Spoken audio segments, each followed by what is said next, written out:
ጥያቄው። እንደ ኢራንና አሜሪካ በመካከለኛው ምስራቅ ወዳጅ ሆኖ የሚያውቅ ኃይል የለም። ዶናልድ ትራምፕ ሲጠየቁ ምንም አይነት የዓለም ሕግ አይደለም የምገዛበት የራሴ የሞራል ሕግ ነው ያለኝ ብለዋል። ለዓለም ሕግ የተመቸ የፖለቲካ አውድ ፈጥራ የመጣችው አገር ከአሜሪካ ይልቅ ኢራን ነው። ድርድሩ ግን ከመሆኑ በፊት ግን አሁን ይተኮሳል ሲባል ነበር። ኢራን አሁን አትሊስት እስራኤል ላይ አነጣጥራለች። አትሊስት በመካከለኛው ምስራቅ የሚንቀሳቀሱ የአሜሪካ ኃይሎች ላይ አነጣጥራለች። እሱን እነ ትራምፕ የሰጉ ይመስለኛል። የዩራኒየም ማበልጸጉ ነገር እንቅስቃሴ ትገታለች። ራሷ ካደረገችው አሸናፊ የምትሆነው ኢራን ነች። አላፈገፈገችም። በዚህ ሰዓት ብቸኛዋ ኒውክሌር የታጠቀች ሀገር እዛ አካባቢ ልትኖር የሚገባው እስራኤል ናት የሚል ፍላጎት እንዳለ ነው የሚነገረው። ኢራንን መደብደብ ማለት ሌላ ሀያል ሀገር እንድትሆን ማድረግ ነው። ጤና ይስጥልኝ ተመልካቾቻችን፣ የተለያዩ ዓለም አቀፋዊ ጉዳዮችን የምንዳስስበት ኤንቢሲ ዓለም አቀፍ ተጀምሯል። አለማየሁ ሀዲና ቢኒያም ካሴ አብራችሁ ቆይታ የምናደርግ ይሆናል። ከኛ ጋር ሁኑ ተመልካቾች። አሌክስ እንዴት አለ? እግዚአብሔር ይመስገን ሁሉ ሰላም ሰላም አለን። እንግዲህ በጣም ዓለም ላይ በርካታ ጉዳዮች ይከሰቱ የለ በየሳምንቱ። የኛ ፕሮግራም ደግሞ በሳምንቱ 2 ጊዜ እንደመሆኑ መጠን ዓለም ላይ በጣም ግዙፍ የተባሉትን አድሬስ ለማድረግም እድሉ አለ። የዛሬው የቅዳሜው ፕሮግራማችን ደግሞ ሁሉ ጊዜ 1 ሰዓት የሚተላለፍ የረቡዕ ደግሞ ከኤንቢሲ ማታ በኋላ 2 ሰዓት ተኩል ወይም ደግሞ ከ3 ሰዓት በኋላ የሚተላለፍ ፕሮግራም መሆኑን ለተመልካቾቻችን ለማስታወስ ነው። እንግዲህ ዛሬ በስፋት የምናየው ጉዳይ የኢራንና የአሜሪካ ድርድርን በተመለከተ ምን አይነት ነጥቦችን ይዞ ወጥቷል?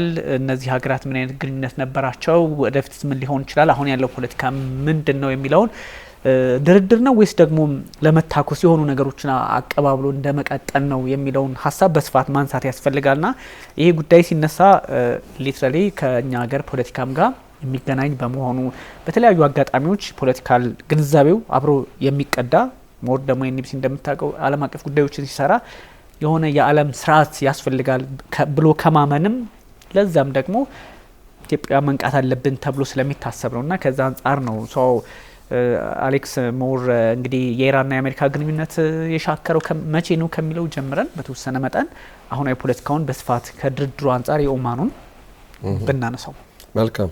አመሰግናለሁ ቢኒ። ያው እንደሚታወቀው ቀደም ሲልም በነበሩ ፕሮግራሞቻችን ላይ እንዲሁ አንስተናል። ምን አይነት መንስኤ ነበረው ለእንደዚህ አይነት ግጭት፣ እዚህ ደረጃ ሲያደረሳቸው ምንድነው የሚለውን ነገር በስፋት ተመልክተናል። ከዛ በተረፈ ደግሞ አንዳንድ ተመልካቾቻችን ደግሞ በተወሰነ መልኩ ያላዩት ሊኖር ይችላል። በየጊዜው ከሚደረጉ ከሚመጡ ሂደቶችም ላይ የሚመጡ የተወሰኑ ቅርንጫፍ አዘል ነገር የሆኑ ጉዳዮች ይመጣሉና ወደ ኋላ አንዳንዴ ያደበላለቅን ልንነጋገርበት እንደምንችል እንድትፈቅድልኝም ጭምር ነው። አንደኛ ወደ ኋላ መለስ ብለን ስንል ከጥንታዊነታቸውም ጀምሮም ቢሆን ኢራኖች የፋርስን ስልጣኔውን ከፍተኛውን ቦታ የያዙ እንደነበሩ ይታወቃል። ከ1979 ጀምሮ በእስላም አብዮት ምክንያትም የተፈነገሉትም ሼህ በዛን ሰዓት የነበሩ የሻሁ መንግስት እስከወደቀበት ጊዜ ድረስም ቢሆን በየአመቱ ታድግ የነበረች ሀገር ነች። ነገር ግን ከ1940ዎቹ ከሁለተኛው ዓለም ጦርነት በኋላ ግን የኢራን ኢኮኖሚ ወደ ማዘቅዘቁ ሄዶ ነበር ይባላል። ያም ደግሞ የሆነበት ዋናው ምክንያት ምንድነው? የኢራኑ ንጉስ ገጠራማውን ህዝብ ወይም ደግሞ ከከተማው ርቆ የነበረውን ህዝብ ትተውታል የሚል ነገር አዝማሚያ እያየለ መጣና በዛ ምክንያት ገጠራማው ህዝብ ከዚህ ከእስልምናው አብዮት ደጋፊ በመሆን መጠንሰስ ጀመረ። በዛም ምክንያት ሼሁን ለመገርሰስ ተቻለ። እንዲህ በአንድ ጊዜም የተደረገም አብዮትም አይደለም መርታም አይደለም ያለው፣ ግን ስርስሩን ሲበስል የቆየ ነው። ስለዚህ ንጉሱም ደግሞ በወቅቱም ህዝባቸውንም አላዩትም ነበርና የተወሰኑ ጥቂት በስራቸው ያሉ ያው ንዑስ የሆኑ ነገስታት ነበሩና እነሱ ብቻ ተጠቃሚ ስለሆኑ ነው። በዚህ ምክንያት ህዝቡ ወደ መማረር ሲመጣ እስልምናው ያድነናል በሚል እስላማዊ አብዮት በሚል ይህ አብዮት ፈነዳ እና ለዚህ ደረጃ ደረሱ።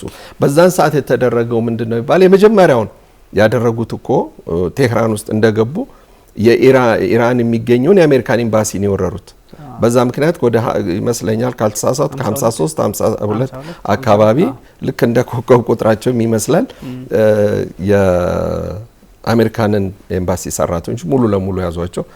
ወደ 14 ወር 15 ወር አካባቢ ነው ያገቷቸው ያሰሯቸው 44 ቀናት ኦልሞስት ወደዛው አካባቢ ይሆናል ወደ 14 ወራት አካባቢ ይሆናልና የነሱ መያዝ አሜሪካን ውስጥ እንዲያውም የነበረውን ነገር አዝሎታል ማለት ይቻላል።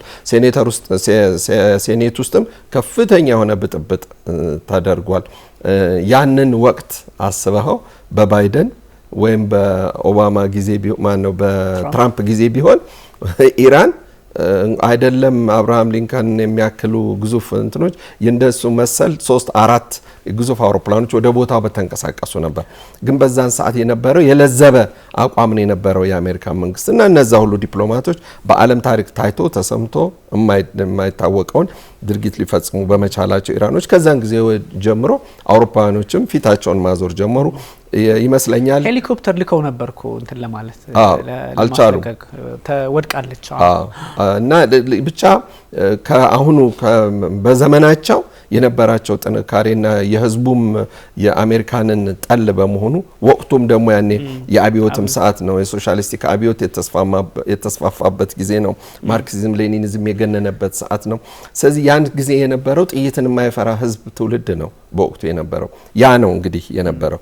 ከዛ በኋላ ያለው መነሻ ደግሞ ወደ 80ዎች ውስጥ በፕሮክሲ ዋር ኢራቅ በኩል አድርገው ኢራቅን በመደገፍ ኢራንን ለመውረርና ከኢራቅ ጋራም ለመጠቅለልም ይመስል ነበር በዛን ሰዓትና ያ ደግሞ ከፍተኛ የሆነ እልቂት የተመዘገበበት ነው። በዛን ጦርነት ውስጥ ደግሞ ማንም አሸናፊም ተሸናፊም ሳይሆን ሁለቱም በመጨረሻ ላይ ሰላም ስምምነት አደረጉ። ስለዚህ ያን ሰዓት ላይም የነበራትም እስራኤልንም ብናነሳም ቢሆን ገፍታ በኢራቅ በኩልም ኢራንን ለማዳከም ያደረገችው ጥረት አልነበረም። ከዛ በኋላ ግን የዚህ የኒውክሊየር ማብላያ የሚባለው ነገር እየገነነ ሲመጣና የኒውክሊየር ሳይንቲስቶቹ ወይም የፊዚክስ ባለሙያዎቹ መብዛት እነዛም ደግሞ በቻይናና በሩሲያ በብዛት ይማሩ ነበር። አብዛኛውን ጊዜ በሞስኮ ስቴት ዩኒቨርሲቲ አንዳንድ ጊዜም ደግሞ ወደ ክራስኖያርስክ ወደ ሳይቤሪያው አካባቢ የነበሩ ድብቅ ዩኒቨርሲቲዎች ነበሩ እና ወደ እነዛ ሁሉ እየተላኩ ብዙ የኒውክሊየር ፊዚክስ ተማሪዎች ኢራኖች ነበሯቸው። ኢራቆችም በዛው መልኩ በነገር ላይ ሩሲያውያን ኢራንንም ኢራቅንም እኩል የሚያይ መንግስትም ነው ማለት ይችላል። በሁለቱም በኩል ይመጡ የነበሩ ተማሪዎችም ቁጥራቸው እንትን ማይል ነው የማይተናነስ ነበር ከሁለቱም ወገን የሚመጣው። ስለዚህ ያ ነገር መጨረሻው ላይ ከሱሌማን እስከሚገደሉ ድረስ የኛ ጄኔራል ቃሲም ሱሌማን እስከሚገደሉ ድረስ ግን በየዕለቱ ማለትም 24 ሰዓት ነበር የሚሰራው የዚህ የኒውክሊየር ፊዚክስ ባለሙያዎች ብዛትና ይደረግ የነበረው ነገር ምናልባትም ለራሻም ለቻይናም ለእስራኤልም ሊያሰጋ የሚችል እንቅስቃሴ ነው ያደርጉ የነበር። ምክንያቱም ያን የሰላም እስከ አቶሚክ ኤሌክትሪክ ስቴሽን በየሀገሩ እንኳን ማድረግ እንደሚችሉ ተደርገው ከዩራኒየምም አለፍ ባለ መንገድ ለመስራት ሁሉ ጥረት እንደነበራቸው ይታወቃል። እና እዛ የነበሩ እነዛ የኒውክሊየር ሳይንቲስቶችን በቀላሉ የሚታወም ስላልነበር ነገሮች እያየሉ መምጣታቸው ከአቅሟ በላይም የሆነ እስራኤልም ሆነ አሜሪካን ስለመጣ በተቻለ መጠን የነዛን የሳይንቲስቶች ቁጥር ለመቀነስ የተደረገ ነገር ነበር እና ያው የኒውክሊየር ጉዳይ ልቅ አሳሳቢ ስለሆነ በዛ ምክንያት ያንን ለመቅጨት ሲባል የሚደረገው ነገር ከጊዜ ወደ ጊዜ እየጨመረ መጣ። እንግዲህ አሁን በሰኔ 2025 ላይ ነው አይደለም የመጨረሻው ተኩስ የነበረውና ያን ጊዜ ነው ትንሽ የመቀዝቀዝ ነገር ሊታይ የቻለው። አሁንም ቢሆን እነዚህ አሁን ወደ ድርድሩ ላይ ከተጠቀሱት ነገሮች አንዱ የአሜሪካን 2 ፖይንቶች ነው ጠንካራ ነጥቦች ያዙት የነበረው። አንድ ከኒውክሊየር ማብላያውና ከኒውክሊየር ሀሳብ ጭራሽ ማሰብ የለባችሁም የሚለው አንደኛው ጠንካራ አቋም ይዘው የመጡ አሜሪካኖች፣ ሁለተኛው ደግሞ ምናልባትም አህጉር ተሻጋሪ የሆነውን ረጅም የሆኑ ርቀት የሚጓዙትን የሚሳኤሎች የማምረት ወይም ደግሞ በዛ ላይ ምርምሮችን ማካሄድ እንደማይችሉ ሁሉ የሚል 2 ተቋማት ናቸው። እነዚህ ደግሞ ለኢራን ህልውና ላይ ዋና መሰረታዊ ነገሮች ናቸው። ዋናው ጉዳይ ምንድነው? ኢራን የዚህ ዓላማ የኒውክሊየሩ ዓላማ ወይም ደግሞ ተምዘግዛጊ ሚሳኤሎችን የማምረት ጉዳይ ወይም የምርምር የማድረግ ጉዳይ የምናቆመው ግን የተደረገብንን ማዕቀብ ወይም ደግሞ የተጣለብን ማዕቀብ እስኪነሳ ድረስ ነው የሚል ነው። ስለዚህ ምናልባት ለአሜሪካን ትልቁ ችግር ሆኖባት የሚገጥመው ምንድነው እሺ እስማማለሁ ብላ ካለች ነው ኢራን በኒውክሊየሩ ዙሪያ ግን በባሊስቲክ ሚሳኤሉ ግን ጉዳይ ላይ ብዙውን ጊዜ በድብቅ ሊካሄድ የሚቻል ስለሆነ ምናልባት ለአሜሪካን ወይም ለእስራኤል ስጋት ሊሆን ይችላል በእርግጥ እስራኤል ምንም እንኳን የስለላ መዋቅሯና መረቧ ከፍተኛ ቢሆንም ስፋት ያለው ቢሆንም ያንን ለማግኘት ትንሽ ይከብዳል የተምዘግዛጊ ሚሳኤሎችን ማምረቻ ወይም ደግሞ ምርምር ማካሄድ እርግጥ ያ ነገር ይቆማል ተብሎ ቢባል በንድፍ ሐሳብ ደረጃ የማይደረግ ነገር የለም ግን የኒውክሊየር ጉዳዩ ግን በጣም ሰፊ ስፍራ የሚይዝ ሁለተኛ እንደገና ደግሞ ይሰራ ቢባልና እዛ ቦታ ላይ እንኳን ጥቃት ቢደርስበት ያ የኒውክሊየር ማብለያ ጣቢያ ቢደርስበት በአካባቢው ላይ ያለው ሀገራት ሊጎዳ ይችላል ተብሎ ስለሚታሰብ ነው ስለዚህ አሁን መስካት ላይ ኦማን ላይ የተደረገው ትልቁ ውይይት ስታስበው ቀጥታ ፕሬዚዳንት ዶናልድ ትራምፕ ለኢራን መንግስት መልእክት መላኪያ የሚመስል ነገር ነው ምክንያቱም ይህ ዲፕሎማቲክ የሆነ አይነት ግንኙነት አይደለም በሳቸው በዶናልድ ትራምፕ በኩል ብቻ እየተደረገ መልእክት ነው የሚመስለው ለፕሬዚዳንት አያቶላ ሆሚኒ ማለት ነው ለመንፈሳዊ መሪ ነው የሚመስለው ይህ ማለት ደግሞ ኢራንን ያስፈራታልም ማለትም አይደለም ህዝቡን ግን ይረብሻል ህዝቡ ይሸበራል እዚህ አሁንም የኢኮኖሚያ እየወረደ ኢንፍሌሽኑም እየጨመረ ከሄደ ከውስጥ የህዝብ ቁጣ እየገነፈለ ሊመጣ ይችላል ግን እዚህ ጋር ግን አንድ ነገር ማድረግ ያለብን ትናንትና ይመስለኛል ዶናልድ ትራምፕ ሲጠየቁ ምንም አይነት የዓለም ህግ አይደለም ምገዛበት የራሴ የሞራል ህግ ነው ያለኝ ብለዋል እዚህ ጋር ወስነው እኔ ነኝ እንጂ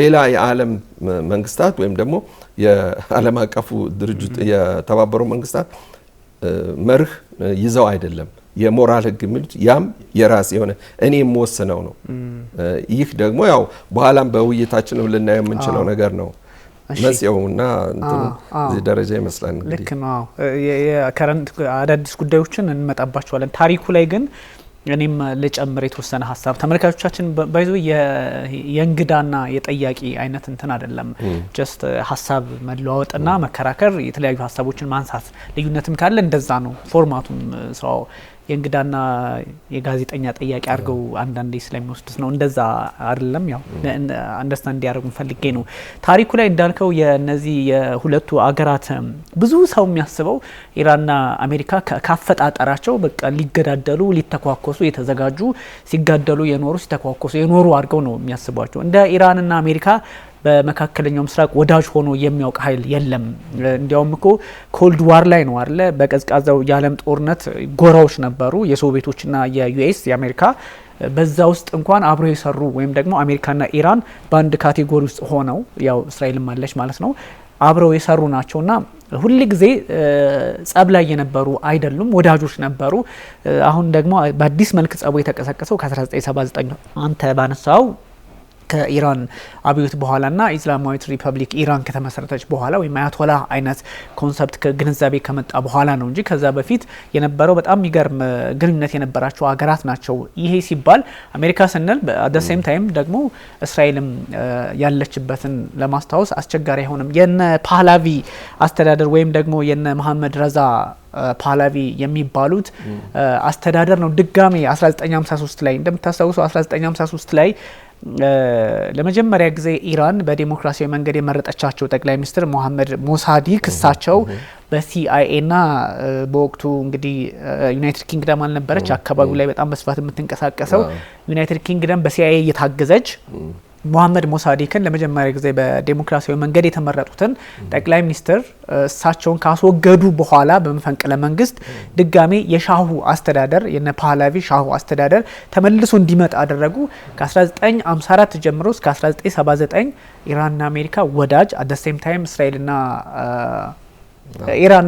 እስራኤልና ኢራን በጣም ወዳጆች የነበሩበት ጊዜ ነውና ከዛም በኋላ ከ54 ጀምሮ በነገራችን ላይ 1957 ላይ የነ አይዘንሃወር አቶም ፎር ፒስ የሚባለው እንትን ፕሮጀክት አልነበረ ፕሮግራም በሱ አማካኝነት 1957 ላይ ኢራን የኒውክሌር እነዚህ ዩራኒየም ታበለጽግ ወይም ደግሞ ለቴህራን ዩኒቨርሲቲ የተሰጠ ነበረ የኒውክሌር ጉዳዮች ለልማት ወይም አቶም ፎር ፒስ በሚለው ኮንሰፕት ውስጥ ሆነው ለልማት ወይም ደግሞ ለሲቪሊያን በሚያስፈልግ ሁኔታ አሜሪካ ናት የሰጠቻቸው።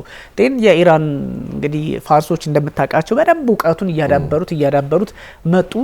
አራዝመው 20 ምናምን አመት አብረው ሲሰሩበት የነበረ ጉዳይ ነውና ሪቻርድ ኒክሰን ልክ ቻይናን እንደጎበኙት ሁሉ በ1972 በተመሳሳይ አመት ነው ቴህራንን ጎብኝተው ነበርና በጣም ፖለቲካሊ ጥሩ የሚባል ደረጃ ላይ ደርሰው ነበረ። ግን አንተ ስታነሳቸው በነበረው መንገድ የተለያዩ ተቃውሞዎች ስለነበሩ ኢራን ላይ ፈረንሳይ የነበሩት የሻሁ አስተዳደር እነ ሆምኒ ሩሃላ ሆምኒ አያቶላ ሩሃላ ሆምኒ የሚባሉት ባይዞ ሩሃላ ሆምኒ የመጀመሪያው አያቶላ ናቸው። ያሁኑ አያቶላ አሊ ሀምኒ የሚባሉት ደግሞ ሁለተኛው ናቸው። ፕሬዝዳንት ነበሩ አያቶላ አሊ ሀምኒ። ለዛም ነው ፖለቲካሊም በጣም ጎበዝ የሚያውቁ አሁንም ይሄ እችኛዋ የመንፈሳዊ የሚለው ነገርም በጣም ህዝቡ የተያዘበት መንገድ በዛ ነውና ሁለንተናዊ መሪ ነው የሚላቸው ብዙ ጊዜ ኤንቢሲ ኢትዮጵያ ዜና ሲሰራ በጣም ገላጭ ቃል ነው። ፖለቲካውም ውስጥ አሉ፣ ሃይማኖቱም ውስጥ አሉ። የሀገሪቱ የመጨረሻውን ጉዳይ የሚፈርሙትም የሚሉትም አስፈላጊ ጉዳዮችን ውሳኔ የሚሰጡት እሳቸው ናቸውና ሁለንተናዊ መሪው አያቶላ አሊ ሀመኒ ያሆኑ እሳቸው ናቸው። ይሄ ሁሉ ብዙ ሂደት አለው። ኦፍ ኮርስ 1979 ላይ የአብዮት ተቀሰቀሰ። እነ ሆምኒ መጀመሪያው መጡ። እንደዚህ እያለ ቀጠለ። አንተ ያነሳቸው የአሜሪካ ኤምባሲ ውስጥ ተማሪዎች ገብተው ለ444 ቀን 52 ወይ 54 ሰዎችን ተቆጣጣሩ፣ ያዟቸው። 444 ቀናት አቆዩ። እንደዚህ እያለ ሄደ። ከዛ በአመቱ 1980 ላይ ወይ 81 አካባቢ ዲፕሎማሲያዊ ግንኙነቷን 1980 ላይ አሜሪካ ከኢራን ጋር አቆመች። እንደምታስታውሰው ከ80 እስከ 88 የነበረው የኢራንና የኢራቅ ጦርነት ነበረ። አሜሪካ እንደምታውቀው ብዙ ነገር ይነሳል እዛ ላይ። ግን ደግሞ ሞር የባግዳድ ደጋፊ ነበረች የኢራቅ። እንደዚህ እያለ ቀጠለ ጦርነቱ። ሶቪየት ፈረሰች፣ ሌሎች ነገሮች መጡ። ከዛ 2000 የ9/11 ጥቃት ከዛ እሱ ሲፈጸም እንግዲህ እነዛ ታወሮቹ ምንድን ነበረ የዓለም የንግድ ሴንተሮቹ እነዚህ የምንመለከታቸው ባይዞ በጣም ብዙ እንትን እዚህ ጋር አንዳንድ መረጃዎችን እየተመለከትኩ ነበረ። ኢትዮጵያውያንም እንዴት ሰለባ እንደነበሩ እዚህ ላይ አንዳንድ ጉዳዮችንም እየተመለከትኩ ነበርና ይሄ አደገኛ የሚባል ጥቃት ተፈጸመ። ከዛም በኋላ ደግሞ የእንቁጣጣሽ ቀን ስለነበረ ብዙ ሰው በጣም ያስታውሰዋል። እዛን ቀን ማንም ኢትዮጵያዊ አልነበረም፣ ምክንያቱም እንቁጣጣሽን በቤቱ ያከብር ነበር አዲስ አመት ስለነበር። ትምህርት ቤት የነበሩም ሰዎች እንደዛ አሜሪካ ውስጥ የሚኖሩ ሰዎች ያው የዚህ ችግር ገፈት ቀማሽ ነበሩና ስለ ጥቃቱ ስለምናምን ብዙ ሰው መረጃው ስላለው ያን ያህል እንትን አንልበትም። ግን ከዚህ በኋላ እነ ጆርጅ ቡሽ ወይም ሁለተኛው ጆርጅ ወከር ቡሽ እሳቸው አክትስ ኦፍ ኤቪል የሚባለው የሰይጣኖች አጣማሪ በሚል ልክ እንደ ኢራቅ ልክ እንደነ ሰሜን ኮሪያ እዛ ዝርዝር ውስጥ አስገቧት። እንዲህ እያሉ ቀጠሉ። ኒውክሌርን በዛ ሰዓት ተጀመረ። እስከ 60% ዩራኒየም ማበልጸግ የቻለች ሀገር ሆነች። የ2015 የፕሬዚዳንት ባራክ ኦባማ የወቅቱ ፕሬዚዳንት ስምምነት መጣ። ትራምፕ 2018 ላይ ጥለው ተወጡ። እንዲህ እያሉ ኢራንና እስራኤልም ታይቶ በማይታወቅ ሁኔታ ጦርነት አሳዩን። እንዲህ እያለ ብዙ ነገሮች ከቀጠሉ በኋላ እና አሜሪካም እንግዲህ ከባድ የሚባለውን ጥቃት በኢራን የኒውክሌር ማብለያ ጣቢያዎች ላይ ፈጸመች።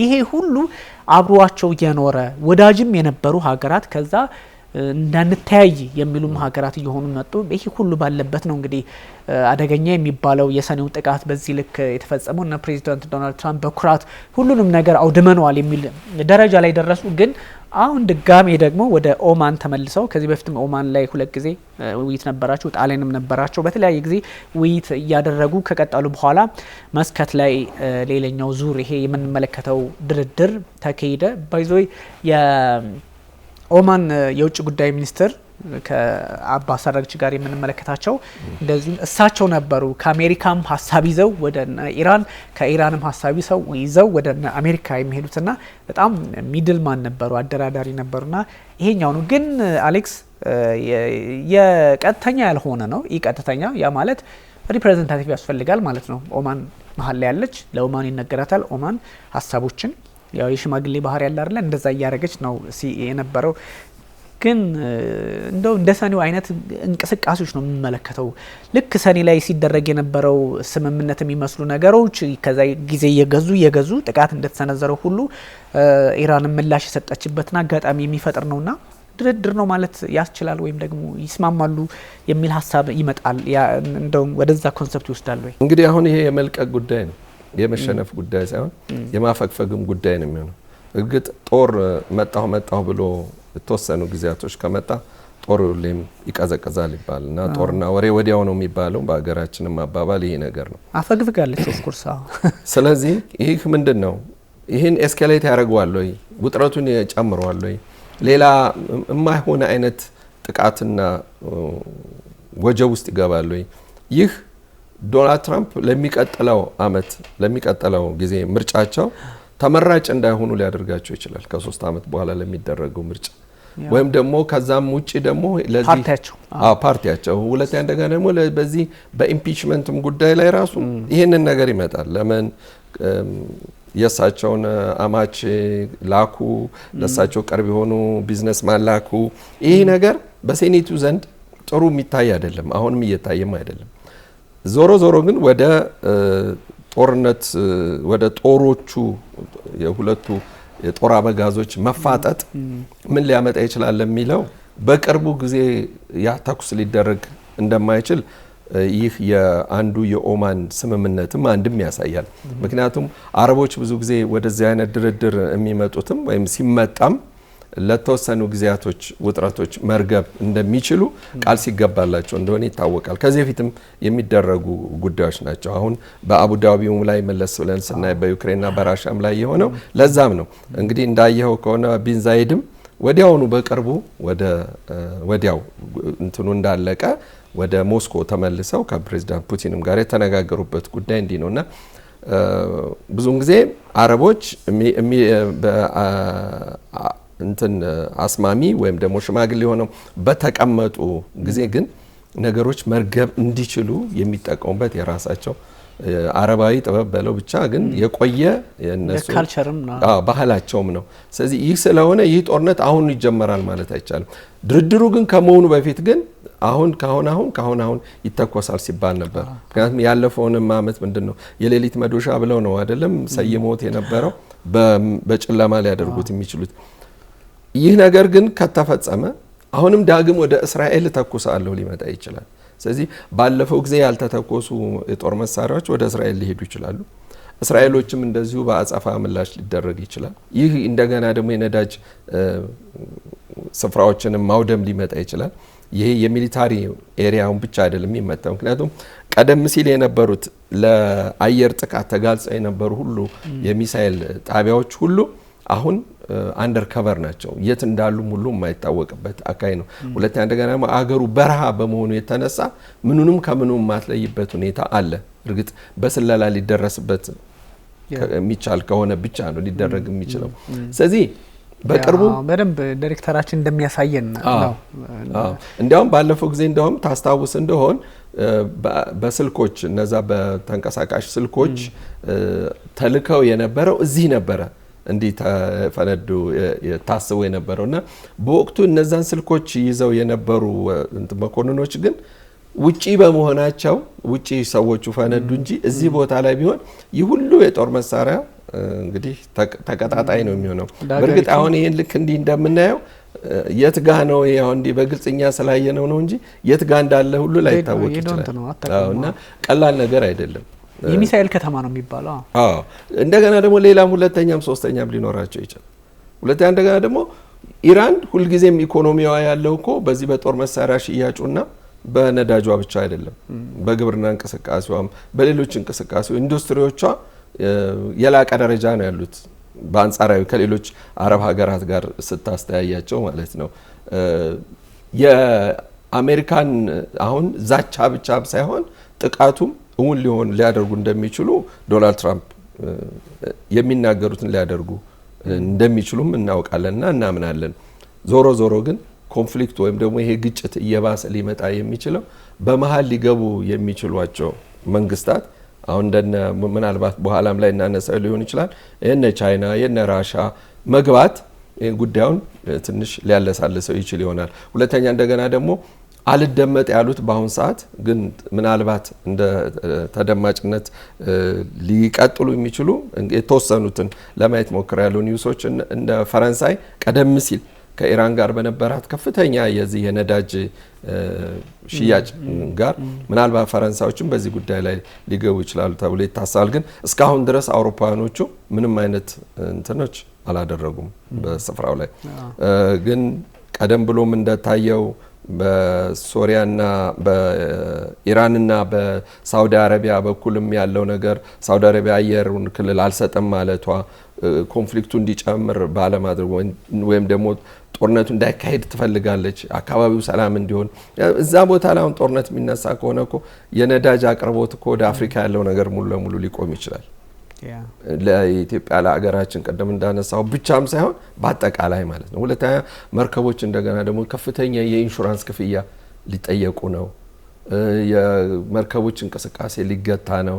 በዚህ ሰዓት ለፉ፣ በዚህ ሰዓት ግቡ ነገር ሊመጣ ይችላል። ስለዚህ አሁን በየጊዜው የሚደረገው ልክ ፓይሬት የምትለው አይነትም ነገር በዚሁ እግረ መንገዳቸውን ብዙ ጥቃቶች ሊፈጸሙ ይችላሉና የዛ አካባቢ ላይ በተለይ የባህር ላይ ጥቃት በቀላሉ የሚቆም ስላልሆነ ማለት ነው። ከየትኛውም ቦታ እንደመጣ ሳታይ እንግዲህ ምድር ምንድነው ባህር ሰርጓጅ የሆኑ መርከቦች በጣም ብዙ ተሰማርተዋል።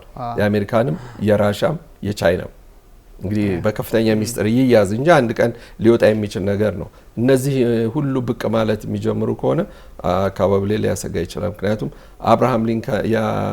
የአብርሃም ሊንከንም የአውሮፕላን ተሸካሚ መርከብም በቀላሉ ጥቃት ሊደርስበት ይችላል። የቱ ጋር ይጠቃል የሚለው ነገር እነሱ ራሳቸው እዛው ያውቁታል። ሞተሩ የት ጋ ነው፣ ኢንጂን የት ጋ ነው፣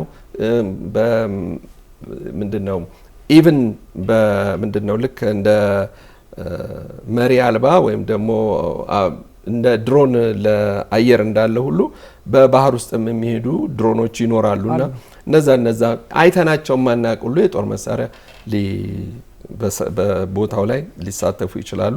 ከፍተኛ ጉዳትም ሊያመጡ ይችላሉ።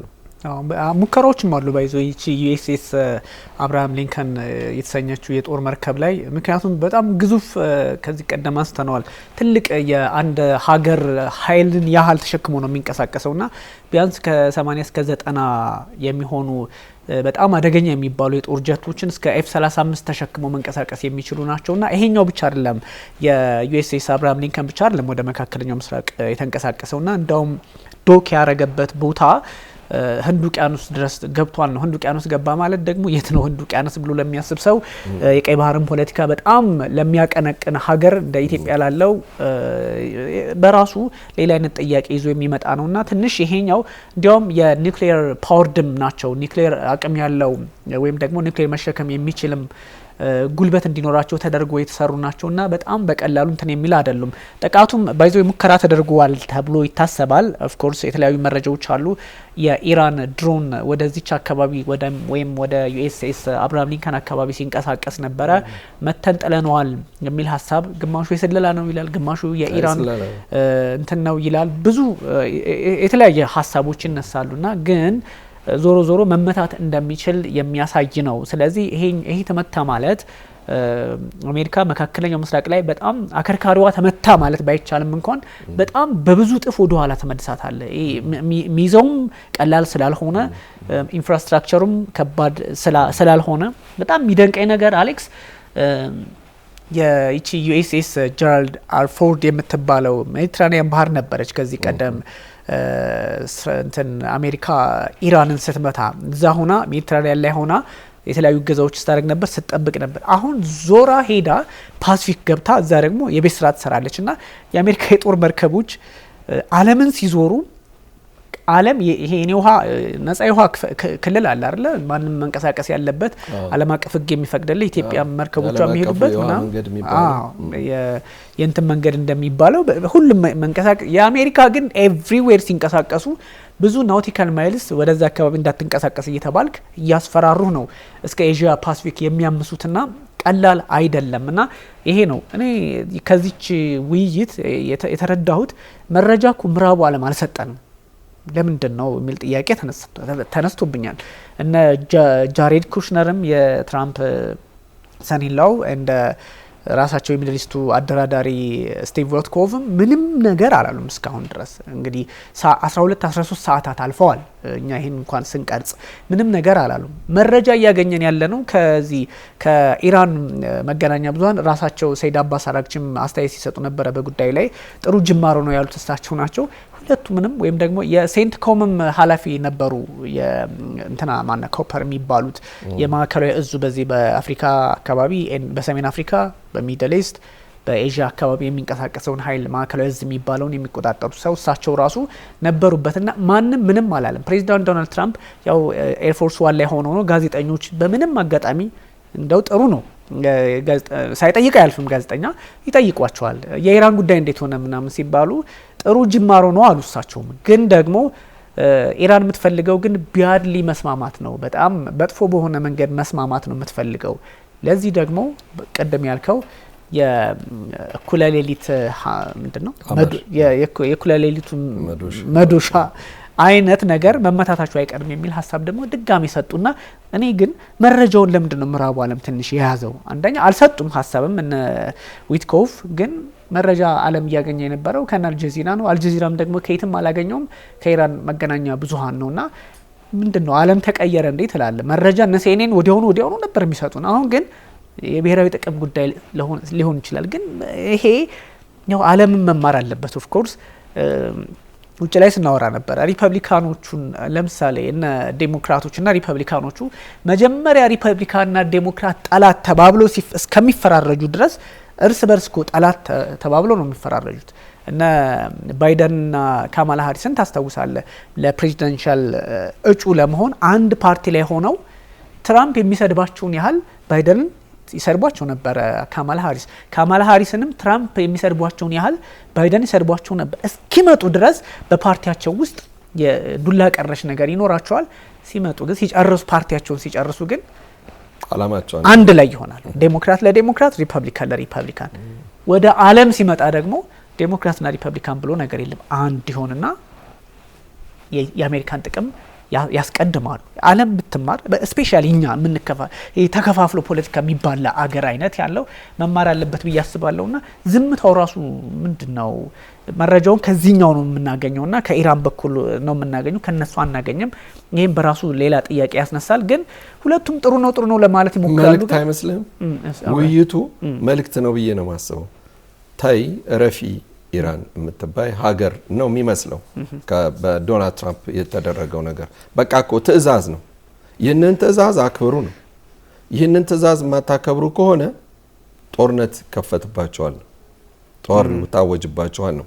ኢራኖች ደግሞ የሚፈልጉት በእነዚህ በዓለም አቀፉ አበዳሪው በአይኤምኤፍም ሆነ በሌላዎች የእርዳታ ሰጪ ብድር ሰጪ ባንኮችም ጭምር ተሳትፎ እንዳትሆን ኢኮኖሚዋን አሁንም የጎዳት ነገር ቢሆን እሱ ነው። እሱ ማዕቀብ ይነሳልን። ግን ከዚህ ከዩራኒየም ማበልጸጉ ነገር እንቅስቃሴ ትገታለች። ራሷ ካደረገችው አሸናፊ የምትሆነው ኢራን ነች። አላፈገፈገችም በዚህ ሰዓት። ምክንያቱም አንድ ሀያልነቷን አሳይታለች። ጊዜ ሊፈታው ይችላል። ሌላ ፕሬዝዳንት ሲሆን ሌላ አይነት አመለካከት ሊኖር ይችላል። ወይም ደግሞ ከሀገሯ ውጪ በሆነ መንገድ ደግሞ ይህ ነገር ሊደረግ ይችል ይሆናል። አሁን ግን የተደረገው መልእክት ነው ብዬ ነው የማምነው። ምክንያቱም የሌለን ነገር ምን ያደርጉት። ሁለተኛ እንደገና ደግሞ ይሄ የዲፕሎማሲ ግንኙነት ነው የምትለውም እኮ አይነት ነገር አይደለም። እስከዛሬ ድረስ አይተን ሰምተንም በማናውቀው አይነት ነገር ነው። የሽማግሌ መልእክት አይነት ነገር ነው የሚመስለው። ስለዚህ የጦር መርከብን የሚያክል ነገር ልካ እንደገና በሁለት ሰዎችና በሶስት ሰዎች ብቻ እንትን ለማድረግ የምትሞክርበት መንገድ ትክክለኛ አይደለም ብለን ነው እኛ እንደ ሰውኛ ስናስበው። ለዶናልድ ትራምፕ ግን መልእክታቸውን ማስተላለፋቸው ብቻ ነው የፈልጉት። ፕሮሲጀራል የሚል ይሄ ነገር ከዚህ ገብቶ ይሄ ወጥቶ እንዲህ ቢደረግ ጥሩ ነው፣ ፕሮቶኮሉ ይሄ መሆን አለበት የሚል ሀሳብ የላቸው። በቃ የራሳቸው ዛሬ የሚሉትን ነገር ነው ማድረግ የሚፈልጉት። ለዛሬ ነው የሚያስቧት፣ ለአሁን ነው የሚያስቧት እንጂ ስለ ነገው ስለ ተነጎደው አይደለም። በቃ ትዕዛዛቸውን ነው የሰጡት፣ ሌላ ነገር የለም። ስለዚህ ምን አይነት መረጃ ልናገኝ እንችላለን ነው እዚህ ጋር ያለው። ግን ይበልጡን ልትናገር የምትችለው ግን ኢራን ነች። ጉዳቷን እንደዚህ ሆነናል፣ እንደዚህ ተደርገናል፣ እንደዚህ ተደርገን የደረሰባትን ጉዳት ግን ምናልባትም ኮምፐንሴሽን ሊፈልጉ ይችላል፣ ካሳ። የካሳ ጥያቄም ሊኖር ይችላል። ብዙ ጉዳዮች ግን በዚህ ላይ ይነሳሉ። ምክንያቱም ድርድር እስከሆነ ድረስ ለመደራደሪያ ወይም ደግሞ ለስምምነት መቃረቢያ ወይም ደግሞ ድልድይ እስከሆነ ድረስ በኢራን በኩል ዝም ብሎ የሚመጣ አይነት ነገር አይኖርም። ረጅም ሰዓታት የሚያወሩበትም በዛ ምክንያት ነው ብዬ ነው ማለት ነው። ግን እኔ ስመለከተው አሌክስ በጣም አባስ አራግቺ ያው የዓለም ሕግ ጥያቄ ውስጥ እንደሆነ ኦፍ ኮርስ የዓለም ሕግ አለ የለም የሚለው እኔ ጥያቄ ማንሳት ከጀመር ቆይቻለሁ። ከእስራኤልና ከዚህ ከሐማስ ጦርነት ወደዚህ ያለውን ነገር ስትመለከተው ዓለም የምትመራበት አሰራሯ ሕጓ የዩኤንኤስሲ ምናምን ምንድናቸው የሚሰራው የሚለው እኔ ጥያቄ ይነሳብኛል። ግን አንዳንድ ነገሮችን ስትመለከታቸው አሁን ከአሜሪካ ይልቅ ለዓለም ሕግ ተገዢ የሆነው ለዓለም ሕግ የተመቸ የፖለቲካ አውድ ፈጥራ የመጣችው አገር ከአሜሪካ ይልቅ ኢራን ነው። አንደኛ ኢራን የሰው ሉዓላዊነት እዳፈራለሁ አላለችም። ሲቀጥል ደግሞ እዚህ በመስከት ላይ የነበራትን ውይይት ስትመለከት የምታነሳቸው ሀሳቦች እንደ አንድ ሉዓላዊ ሀገር መነሳት ያለባቸውን ጥያቄዎች በዓለም ሕግና መርህ ወይም በፕሪንሲፕሉ እንመራ ነው። ይሄኛው ሞር እንትን ይለኛል እና እዛም ላይ ያነሱት እነ ሰይድ አባስ አራግቺ በትክክል ጥያቄያቸውን የሚመልስ ወይም ደግሞ የኢራን ሕዝብ ጥያቄው ይሄ ነው፣ ጥያቄው መመለስ አለበት የሚል ሀሳብ ነው ይዘው የቀረቡት እና አሜሪካ አሁን ትራምፕ ኦፍ ኮርስ መልእክት ሊሰድ ነው ምናምን ብለን ልንል እንችላለን። አሁን ትራምፕ ብቻ አይደለም መልእክት የሚሰዱት ወይም መልእክት መላክ የሚችል አቅም እንዳላቸው ያሳዩት። እንደዛ ቢሆን ኖሮማ እንደ ትራምፕ ከዚህ ቀደም እንደው በሚያሳዩን የግልፍተኝነት ምን በለው በምንም አይነት እርምጃ ኢራን እስካሁን ድምጥማጧ ጠፍቶ ነበረ እሳቸው ሲሉ እንደነበረው። ግን እና አያቶላ ኻሜኒ መልእክት መስደድ ችለዋል። ምክንያቱም የማይመታ የለም። አልዩዴድ ይመታል እዛ ካታር ያለው። እስራኤል ሙሉ በሙሉ በኢራን እነዚህ አደገኛ ሚሳኤሎች ቀለበት ውስጥ ገብተዋል። ይህ ሲባል ግን ኢራን ሁሉን ነገር የምታወድም ብቸኛው ሀገር ብቻ ናት ተብሎ አይደለም የሚወሰደው። መጠፋፋት ይችላሉ። በጣም ይሄ በኮቴሽን ውስጥ ይሆንልን ሁልጊዜ መጠፋፋት ይችላሉ። ኢራን ከባድ የጦር መሳሪያ የታጠቀች ሀገር ናት። በጣም ውስብስብ ቴክኖሎጂዎችን የታጠቀችና ውስብስብ የጦር ቴክኖሎጂን የሚረዱ ሀገራት እንደነ ራሽያ ያሉ የሚያግዟት ሀገር ናትና ቀላል አይደለም። እስራኤል የታጠቀቻቸው የጦር መሳሪያዎች ይታወቃሉ። የማናቃቸውም አሉ። እስራኤል በኢራን እንደዚህ በቀላሉ ድምጥማጧ ይተፋል የምትባል አገር አይደለች። ሁሉም ነገር በመጠፋፋት ኮንሰፕት ሌላው ልዩነት ምናምን እኛ የጦር መሳሪያ ውድድር እስራኤል እንዲያላት ኢራን እንዲያላት አንለምኛ፣ ግን መጠፋፋት ይችላሉ። ምክንያቱም አንድ ሚሳኤል እንኳን ሲተኩስ አውዳሚ የሆነ በመምጣቱ እና ጥያቄው አሁን ትራምፕን ብቻ አይደለም ኢራንም አስፈሪ ሆናባቸዋለች እና አሜሪካ አስጠጋን ሲሉ የጦር መሳሪያ ወይም ደግሞ ምንድነው እነዚህ የተለያዩ መርከቦችን ሲያስጠጉ ድርድሩ ሊካሄድ የሆነ ሰዓታት ሲቀር በጣም የሚገርም ባሊስቲክ ሚሳይል ስታሳይ ነበረ ኢራን እና እነሱም ሲዝቱ ኢራንም መዛት የሚያስችል አቅም እየገነባች እንደሆነ ያሳያልና ብዙ ነገሮች አስቸጋሪ ነው። ሜቢ መረጃ ያልሰጡት ምክንያት እንዳልከው እነ ትራምፕ እያሰቡት ያለው ነገር እንዳለ ይሰማኛል። ይሄ ቦልድሊ ሁለት ነገር ነበር የሚጠበቀው። ጥሩ ነው እንቀጥላለን ወይ ደግሞ በቃ ኢራን ልትመታ ነው ትተነዋል ነበረ ኤክስፔክት ሲደረግ የነበረው። ግን አሁን ጥሩም ነው አይደለም የሚሉ በጥሩና ጥሩ አይደለም ጥሩ ነው በሚል መሀል ምን አይነት ቃል እንዳለ አላውቅም። በዛ አይነት ውስጥ ነው ፕሬዚዳንት ዶናልድ ትራምፕ ሀሳብ የሰጡትና ሜቢ ትንሽ አስቸጋሪ ነገሮች ሊኖሩ ይችላሉ። ልዩነቶቹ ላይ ሜቢ ኢራን ኒውክሌር ላይ ብቻ እንደራደር ትላለች። በቃ እሱ ነው መብቷ ነው። ከዛ ውጭ ያለው አሜሪካ ግን ሚሳኤል የሚባል ነገር ማየት አልፈለግም። ኒውክሌር ያው ኒውክሌር ነው። ከዛ ደግሞ በአካባቢው ያሉ ሽብርተኛ ብለው የተፈረጁ ወይም ደግሞ አደገኛ የሚባሉ ኃይሎችን እንደነ ሄዝቦላ እንደነ ሁቲ ያሉትን መደገፏ ማቆም አለባት የሚል ሶስት ክሪቲካል ጉዳዮችን አንስታባቸዋለች። ሁለቱን ትተዋቸዋል ኢራኖች። በኒውክሌር ጉዳይ ላይ ግን ይደራደራሉና አሌክስ ትንሽ እኔ ፈርጣማ ሆናብኛለች። ፈርጣማ ሲባል ግን የአሜሪካ ጦር ግስጋሴ እንደዚህ ከመጣ ብቸኛ ሀገር የምትመታው ኢራን ናት። ምክንያቱም አረቦቹ እነ ካታርም ይሆኑ እነ አረብ ኤሚሬቶች ወዳጆቻችን ናቸው። እነ ሳውዲ አረቢያ ምናምን አየር ክልላቸውን ከፍተው የሚያስመቱ ሀገራት ናቸው የምናውቃቸው ስለሆኑ። ግን ኢራን አሁን አትሊስት እስራኤል ላይ አነጣጥራለች። አትሊስት በመካከለኛው ምስራቅ የሚንቀሳቀሱ የአሜሪካ ኃይሎች ላይ አነጣጥራለች። እሱን እነ ትራምፕ የሰጉ ይመስለኛል። ማይ አንደርስታንዲንግ እንደዛ ነው። ብዙ ልናወራ እንችላለን፣ ግን ጉዳዩን ትንሽ ለአድማጭም እንዳሰለች አድርገን ማውራት ስላለብን ብቻ ነው። ኢራን ልትደራደርባቸው የምትችላቸው ዋናው ትልቁ ፖይንት አንደኛው የሰላም ኒውክሊየር ኃይል እንዲኖረኝ ይፈልጋለሁ በሚለው ጉዳይ ነው። በአሜሪካን በኩል በፍጹም ስለ ኒውክሊየር እንዳታስብ የሚል ነው። ሁለተኛው እንደገና ደግሞ ተምዘግዛጊ ሚሳኤሎችን እንዳታመርች የሚለው ነገር ነው። እነዛ ደግሞ ሉዓላዊነትን የማስጠበቅ ጉዳይ ነው። ስለዚህ በምን አይነት መንገድ ነው አንድ ሌላ ሀገር ሀያላን ሀገር ሌላውን ሀገር ሄዶ ይህንን የጦር መሳሪያ ማምረት የለብሽም ብሎ ሊያዝ የሚችለው? የሉዓላዊነት ጉዳይ ነው። ሀገሪቷን የበላይነት ለማስከበር ነው አልፋ የምትሄድ ከሆነ ነው። ሶስተኛው ግን ገዢ ነጥብ ሊሆን የሚችለው ግን የነ ሂዝቦላና ሌሎቹ እነዚህ በአውሮፓውያን ወይም ደግሞ በአሜሪካኖቹ አሸባሪ የሚባሉ ድርጅቶች ወይም ደግሞ ነፃ አውጪ ድርጅቶች ተብሎ የሚታወቁት የነሱን መርዳቷ ነው። እነዚህ ሀገራት እኮ በኢራን ብቻም አይደለም የሚረዱት፣ በሌሎችም ሀገራት ይረዳሉ። ግን በጣም ኤክስፖዝድ የሆነችውና በግልጽ ለነዛ ሀገራት ነፃ መውጣት እታገላለሁ ወይም ደግሞ የአየር ክልሌን ወይም ደግሞ ሀገሬን ለማሰልጠንም እንሰጣለን ገንዘባችንም እናፈሳለን ብለው ስለሚሉ ነው ይበልጡን የተጋለጡት። እነዚህ ነገሮች ሊጠፉ ይችላሉ በነገር ላይ በድርድሩ ላይ ባለው ማለት ነው። ስለዚህ ሂዝቦላም ሲጀመርም እኮ ሂዝቦላ ኤንጂኦ ሆኖ ነው አይደል የጀመረው። በእስራኤል መንግስት እኮ ከፍተኛ ድጋፍም ሲደረግለት የነበረው መጀመሪያ ሲቋቋም፣ ምክንያቱም የፍልስጤምን ህዝብ ለማገዝ ነው የድሃውን ኑሮ ለማሻሻል በሚል ነው። በኋላ ነው ነገሮች ልክ ይሄ 1:5 በሚባል አይነት ነገር ተደራጅቶ ፍልስጤም ውስጥ እስከ መመረጥ ደረጃ የደረሰውና ወደ ፓርቲነት የተለወጠው ማለት ነው። ስለዚህ የነዛ ነገር ለሀገሪቱ ስጋት እስከሆነ ድረስ በመደራደሪያ ነጥባቸው ላይ ቢለቁት እንኳን ተሸናፊ አይሆንም። አሁን ምንድነው የሚያገኙት ብለን ብናስብ ወይም ብንገምት ኢራን በጣም ከፍተኛ የሆነ የነዳጅ ምርት ነው ያላት። ልታመርት የምትችለው ልታብላላ የምትችለው ነገሮች ከሌሎቹ አረብ ሀገራት ባልተናነሰ መልኩ ያውም its own የፕሮዳክሽን ሲስተም ነው ያላቸው። የኢራን እንግዲህ የነዳጅ ዘይት ብለን የምንላቸው ከሀገር ይለያያል አይደለም በጥራቱ መልኩ ማለት ነው። ስለዚህ የትኛው ነው በቀላሉ ሊሄድ የሚችለው ምን አይነት ኢንፍራስትራክቸር አለን ብለን ብንል የኢራን በጣም ግዙፍ ነው።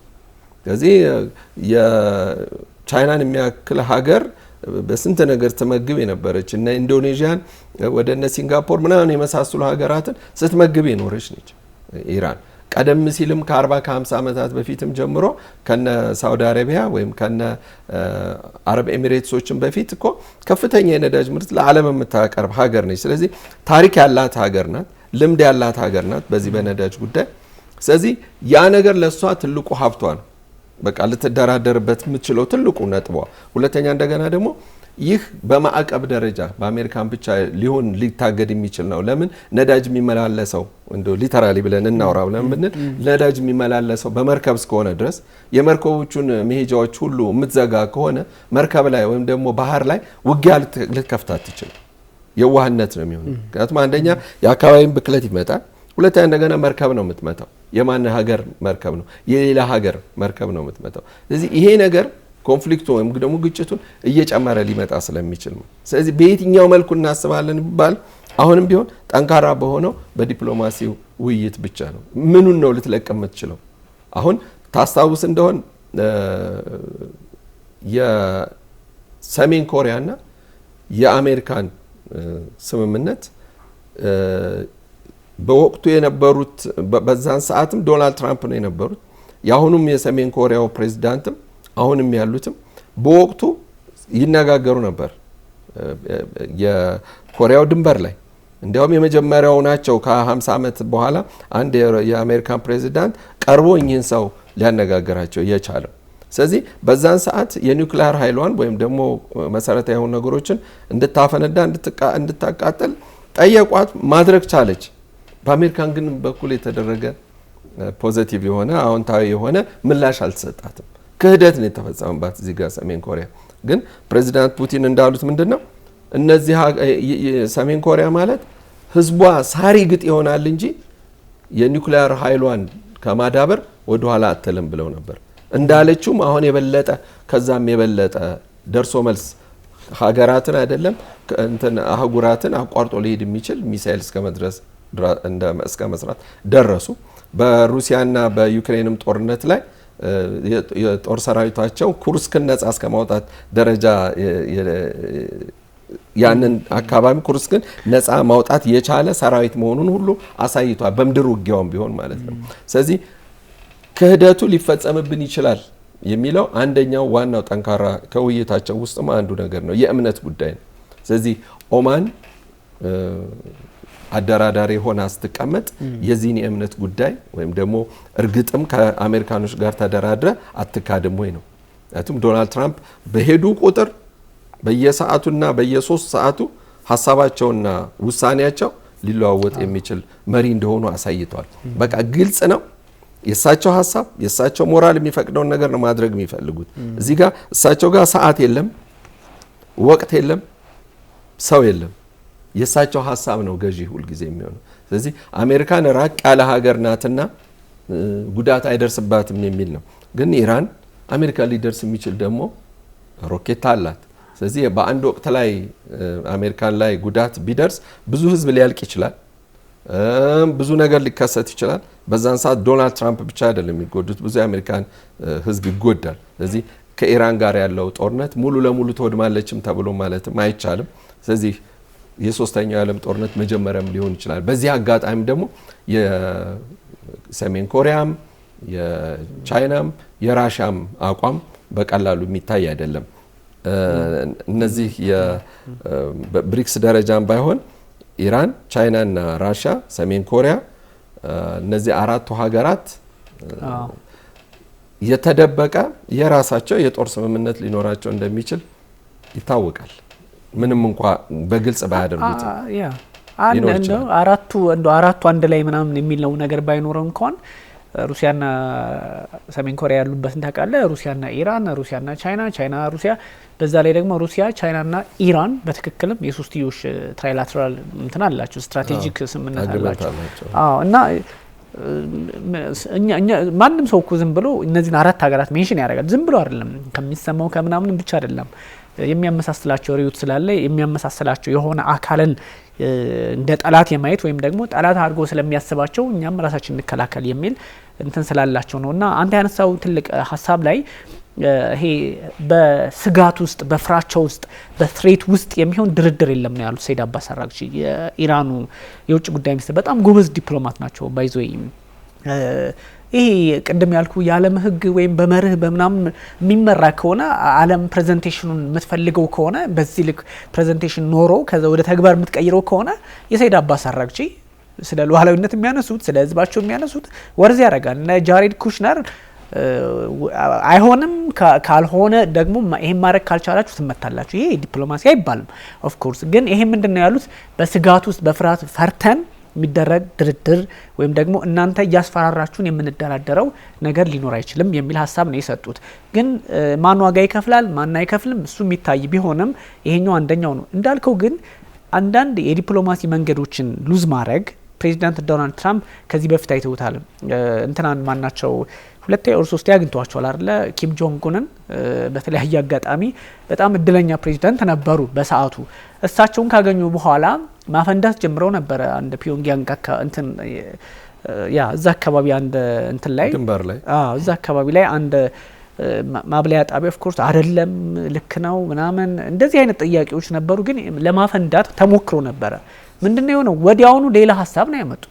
ሌላ ሀሳብ ሲያመጡ እና አሜሪካ ወይም የወቅቱ የፕሬዚዳንት ዶናልድ ትራምፕ አስተዳደር የመጀመሪያው ዙራቸው ሰሜን ኮሪያ አሁን ይዘው የመጣችው ድርድር ሌላ ነው። አሁን ኢራን ጋር ተደራድረው መፍትሄ ካላመጡ በዚህ ሰዓት ካልዘጉት ልክ የሰሜን ኮሪያ አይነት ሌላ አይነት የድርድር አደገኛ የሆነ የጠንካራ ድርድር ሊመጣ ይችላል። ምክንያቱም ምንድነው ያደረጉት እነ ኪም ጆንግ ኡን ከዚህ በፊት ምንድነው ሊያወድሙ ሊተው ምናምን የተወሰነ ሀሳብ ነበራቸው። ግን ሳይሆን ሲቀር ምንድነው ያደረጉት እነ ኪም ጆንግ ኡን ሪኮግኒሽን ስጡን፣ በቃ ሰሜን ኮሪያ የኒውክሌር ፓወርድ ኔሽን ናት ብላችሁ ሪኮግኒሽን ስጡን አሉ። ይሄ በጣም ከባድ ነው። ከዚህ በፊት ለመለሳለስ ሞከሩ፣ ለማጥፋት እንሞክራለን አሉ። እንደዚህ አይነት ነገር ነበረ። ትራምፕ ጥሩ ስራ ሰሩ፣ ግን ሲያፈገፍጉባቸው ከዚህ በኋላ ድርድሩ ኒውክሌር ጦር መሳሪያ ያላት ሀገር ልክ እንደ ፒ5 እንደሚባሉት እንደ አምስቱ ቋሚ የጸጥታው ምክር ቤት አባላት የታወቀ ኒውክሌር የታጠቀች ሀገር ተብሎ ሪኮግኒሽን ይሰጠን የሚል ከባድ ጥያቄ አነሱ። ከዚህ በኋላ ሰሜን ኮሪያ ህገ ወጥ ሳይሆን ኒውክሌር ፓወርድ የሆነች ህጋዊ ሪስፖንሲብል ዝም ብላ የማትተኩስ የሚል ድርድር አመጡ። ይሄኛው ወደ ሌላ ቦታ ሊወስድ ይችላል። ልክ ነው።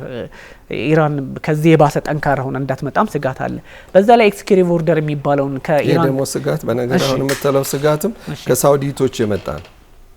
ኢራንን መደብደብ ማለት ሌላ ሀያል ሀገር እንድትሆን ማድረግ ነው የሚል ነው። ምክንያቱም ስጋቱ አሁን የሳውዲ አረቢያም ስጋት እስራኤል ብቻ አይደለችም፣ እኛም እንመታለን። የአየር ክልሏን ብቻ መፍቀድ አይደለም። አየር ክልል ላይጠቀሙ ይችላል። በባህር ነው አሁን እነዚህ ሰዎች እየመጡ ያሉት። ሁለተኛ የአየር ጥቃት ነው ብለዋል። እና ይሄ የሳውዲዎችንም ማስፈቀድም አረብ ኤሚሬትሶችንም ማስፈቀድም ወይም ኢራቅን ማስፈቀድም አይጠበቅበትም ለአሜሪካን ገብተዋል። ምክንያቱም ኦልሬዲ ገብተዋል። ሁለተኛ እንደገና ደግሞ እዛ አካባቢ ያሉትን በአጠቃላይ የአየር መቃወሚያ መሳሪያዎች በአጠቃላይ እኮ የአሜሪካኖች ናቸው። እነዛ በድምጽ የሚሆን በሌላ ሞገድ ዝም ሊያስብሏቸው ይችላሉ። ሁለተኛ እንደገና ደግሞ እንዳይሰሩም ትእዛዝም ይሰጣቸዋል። መስራትምም አይችሉም ካለው የአሜሪካን የጦር መሳሪያ ፍጥነት የተነሳ ማለት ነው። ስለዚህ ምናልባት እስራኤልን ብቻም ሳትሆን ራሷ ሳውዲም ራሷም ሰግታም ለዚህም ነው በቃ በትክክል ቴህራንን መምታት ማለት ከአሁን ካለው ሀያል የበለጠ ሌላ ሀያል ማውጣት ሊሆን ይችላል ነው። ምክንያቱም ቦክሰኛ ሲመታ ይነቃል ወይ ራሱን እንትን ይባላል እንደሚባለው የኢራን ብቻ አንስተናቸዋል። ኦፍ ኮርስ የኢራን ብቻዋን እንደማትቆም ቻይናና ሩሲያም በተለይ ቻይና ደግሞ የኢራን ሉዓላዊነት እንዲከበር የኢራን እንትን ምንድነው ዳር ድንበሯ እንዲከበር የተለያዩ ጥረቶችን አድርጋለሁ አግዛለሁም ጭምር ብላለች። በራሺያ በኩልም ያለው ሰርጌይ ላቭሮቭ የሰጡት አስተያየት አለ። እሱም ታሳቢ ይደረጋልና ይችን የዓለምን ፖለቲካ አሁን የተለመደ አይነት ቢመስልም ግን ደግሞ ለየት ያለ ጉልበት የተቀላቀለበት ሊያደርግ ይችላልና ሩሲያና ቻይና በተለይ በጉዳዩ ላይ የሚሰጡት አስተያየት አንዳንድ የአውሮፓ ሀገራትም እንደነ ጀርመን ያሉት አሁንም ጠንከር ያለ አቋም አላቸው በእንትን ላይ በኢራን ላይ። እነ ፈረንሳይ ደግሞ እንዳልከው ወደ ጥቅማቸው የመሄድ በዛ ላይ ደግሞ እነ አሜሪካም ያላቸው አቋም ስለሚታወቅ ጥያቄ ማንሳት ነገሮች ሊኖሩ ይችላሉ። ብዙዎቹ ግን ከዚህ የኒውክሌር ጉዳይ በሚድል ኢስት ላይ እስራኤል እንግዲህ እንደሪል አለኝም የለኝም ማተንም ይሄ የኒውክሌር አምቢጊዩቲ ስትራቴጂክ አምቢጊዩቲ እንደሚባለው የኒውክሌር አምቢጊዩቲ የምትከተል ሀገር ናት። ይኖራታል አይኖራትም ዊዶንት ነው። ከ90 በላይ እንዳላት ግን ይገመታል። ከ90 እስከ 200 ይባላል። ኮርስ ላይኖራት አይችልም እስራኤል ባትነግረንም እንደዛ አይነት መረጃዎች አሉ። ብቸኛዋ ኒውክሌር የታጠቀች ሀገር እዛ አካባቢ ልትኖር የሚገባው እስራኤል ናት የሚል ፍላጎት እንዳለ ነው የሚነገረው። ለዛም ነው እስራኤል የማትናገረውና ይሄ ሜቢ ትንሽ ቀጠናው ላይ እንደ ጠላት ታላቁና ታናሹ ሰይጣን እየተባባሉ የሚጠራሩ ሀገራት ጫና ሊፈጥር አይችልም። የዓለም ፖለቲካን በጣም ማመስ ይችላል። ምክንያቱም በንግዱ ብቻ ቅድም ባነሳው እነዛው ህንድ ውቅያኖስን እንደዛ በበል መንደብ ኤደን ባህረ ሰላጤ ምናምን ከዛ ቀይ ባህር እያልክ ስትመጣ እያንዳንዷ ዓለም ትነካለች እና ከዚህ አንፃር ምን አይነት እንትን አለ? መልካም እስቲ ወደ ኋላ መለስ ብለን የዶናልድ ትራምፕን ሀሳብ ቀደም ባለው ጊዜ እንግዲህ በዶናልድ ትራምፕ ማነው ጆ ባይደን አመራር በፊት ዶናልድ ትራምፕ ምንድነው ያደረጉት? የአረብ ሀገራትን ጠቅላላ አስገድደዋቸው ወይም ነግረዋቸው ወይም አደራድረዋቸው ከእስራኤል ጋር የዲፕሎማሲ ግንኙነት እንዲያደርጉ ብዙ አረብ ሀገራትን የዲፕሎማሲ ግንኙነታቸው እንዲቀጥሉ አድርገዋል። በአካባቢው ላይ ያለው የእስራኤል ተደማጭነትና ሀያልነት ጨመረ እንጂ አልቀነሰም። ሌሎች ሀገራት ግን እጃቸውን ሰጥተዋል። እንግዲህ ሜድ ኢን እስራኤል የሚል ምልክት ድሪፕ ኢሪጌሽን ላይ የዚህ የአግሮ ኢንዱስትሪ ላይ ሲደረጉ ሳውዲ ውስጥ ተገኝቶ እንደዛ አይነት ጽሁፍ ድርጅቱ ብዙ ሚሊዮን ዶላር እንዲከፍል ተደርጓል። አስመጪው ላኪውም እንደዛው።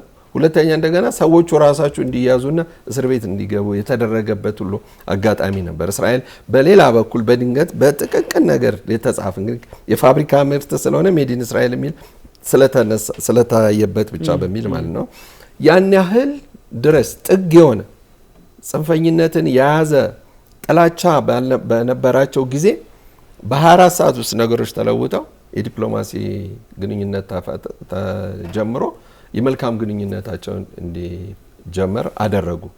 ከኢራን በቀር ማለት አያ ስለዚህ አሁን ምንድነው ያደረጉት ዶናልድ ትራምፕ ዛጋ ከኢራን በተቃውሞ ሊቆሙ የሚችሉ ሀገራትን ማብዛት ነው ወይም ያለበለዚያ ደግሞ ከኢራን ጋር ሳይሆኑ ግን በገለልተኝነት እንዲቆዩ ማድረግ ችለዋል።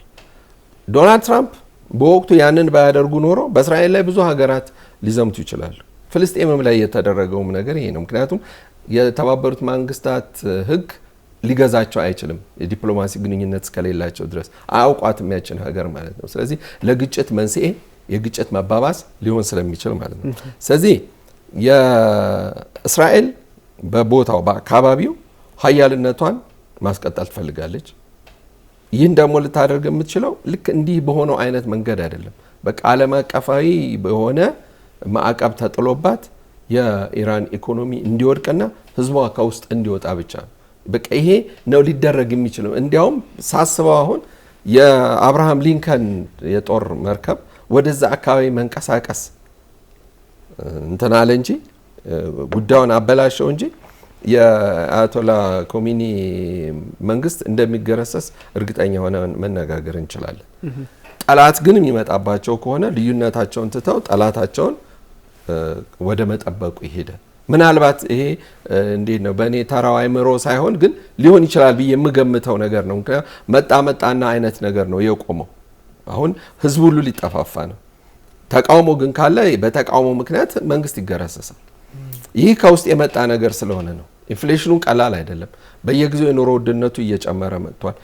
የአክራሪ እስልምና እምነት ወይም ሃይማኖት ወይም ስርዓት የምትለው እንዲህ በጣም በሰፊው ያልተስፋፋባት ሀገር ነች።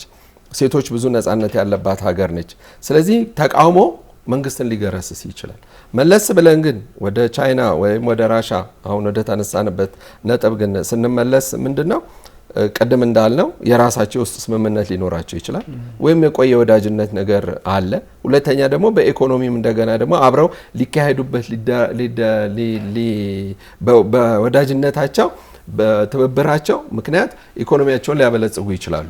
ስታየው ነገሩንም አሁንም ቢሆን ከቻይናን ሊረዱ የሚችሉ ወይም ራሻን ሊረዱ የሚችሉ ነገሮችን ወደ ማስወገድ ነው የአሜሪካኑ ፕሬዝዳንት ያደረጉት። ለምሳሌ የቬኔዙዌላ ነዳጅ መያዝ እና ወይም ሀገሯን መያዝ ወይም ሀገሪቷን ማስተዳደር ኩባን ራቆቷን ሊያስቀራት ይችላል። የኢራንን ጉዳይ እንትን ማስቀረትና ኢራን ላይ ያለውን ኮንፍሊክት መጨመር የቬኔዙዌላን ነዳጅ በብቸኝነት ለአውሮፓና ለሌሎች ሀገራት በቀላሉ ማከፋፈል ይችላል። ስለዚህ ያ አካባቢ ሰላም ነው። ሰላም ከሆነው አካባቢ አውሮፓውያኖቹ ነዳጅ ሊያገኙ ይችላሉ። በማን አማካኝነት? በአሜሪካን አማካኝነት። ስለዚህ የአሜሪካን የኢኮኖሚ የበላይነቷ እየጨመረ ሊመጣ ይችላል። ለዚህም ነው ደረታቸውን ነፍተው ዶናልድ ትራምፕ እኔ ከተመረጥኩ በኋላ ኢን ሚሊየንስ የሆነ ስራዎች ተከፍተዋል፣ ብዙ የስራ ቦታዎች እንደገና ደግሞ ሰራተኛ አጥተዋል ብለው እስከ ማለት ደረጃ ደርሰዋል። ከዚህ ከአይሱ እንቅስቃሴ ውጪ በሆነው ውስጥ እንግዲህ በዛ ትርምስ ውስጥ እንኳን ማለት ነው።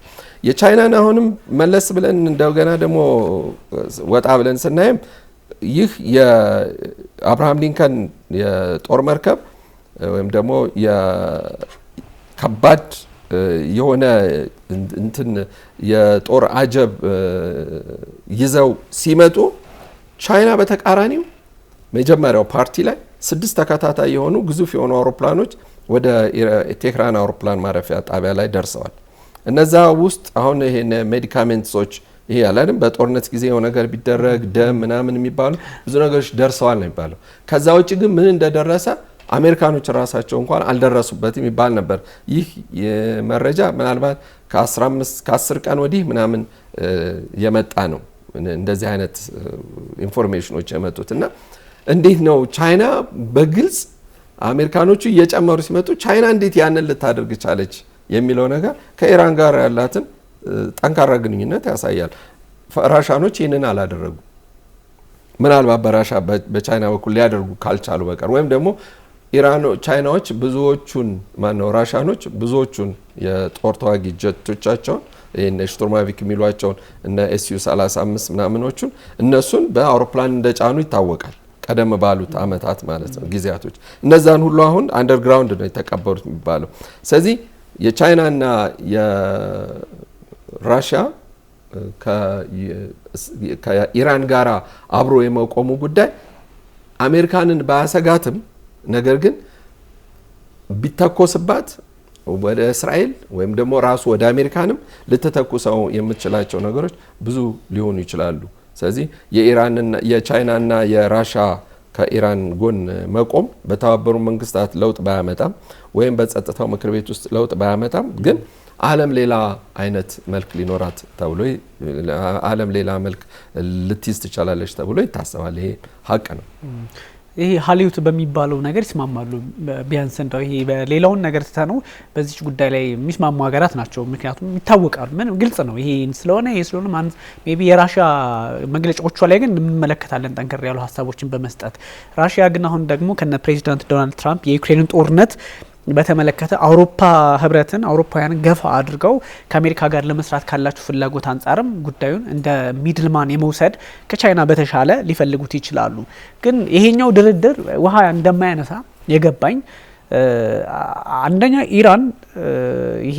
ኢራን ያሳየቻቸው የሚሳኤሎች ድርድሩ ከመደረጉ ከሰዓታት በፊት ነው። አም ሬዲ ማለት ነው። አንደኛ እሱ።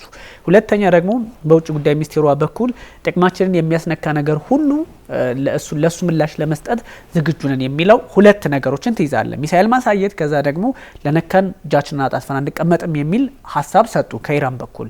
ሁለት ነገር ያዘን። በዛ በኩል ደግሞ በኢራን ውስጥ የሚኖሩ የአሜሪካ ዜጎች ከኢራን እንዲወጡ ይህ ሲባል ግን ሰዎች እንደሚሉት በቃ አሁን ልንመታት ነው ሳይሆን የተለያዩ ችግሮች አሉ። ከኢንተርኔት ከዚህ ከኑሮ ከምናምን አንጻር ችግር ስላለ ኬውስ ስላለ በጎ ነገር ስለሌለ አካባቢው ላይ ልንመታ ሳይሆን አካባቢው ላይ ጥሩ ነገር ስለሌለ ግን አይነት ነው እንጂ በቃ ዜጎቿን ውጡ አለች then they are going to be bombed ነበረ ብዙ ሰው I'm sorry እንትን ሲባል ነበር። እንደዛ አይደለም። of course እንደዛ አይነት ኮኖቴሽን ተሰጠዋለ። ያው በትንታኔ እንዲሆን ምናምን ሊባል ይችላል፣ ግን ድምድም የሚደረግ ነገር አይደለም። ኤኒዌይ እሱ አለ። ከዛ ፕሬዚዳንት ዶናልድ ትራምፕ ደግሞ ይሄ ፕሬዚደንሻል ኦርደር ወይም ደግሞ ኤክስኪዩቲቭ ኦርደር የሚባለው ፕሬዚዳንታዊ ትዕዛዝ የሚባለው የሚፈረም አለ። ያው ራሳቸው ያው እና አያቶላ አሊ ሀምኔ እንደሚያደርጉት ያው የአሜሪካ ፕሬዚዳንትም የዛ መብት አላቸውና ከኢራን ጋር የትኛውም አይነት የንግድ ግንኙነት ያለው አገር 25% አላስቀመጡም። ያው ግን 25% ነው የሳቸው የሚወዱት ከዛ በፊትም ስለነበረ እንደዚህ አይነት ነገር አሉ። ሁለት የተለያየ ሀሳብ አለ።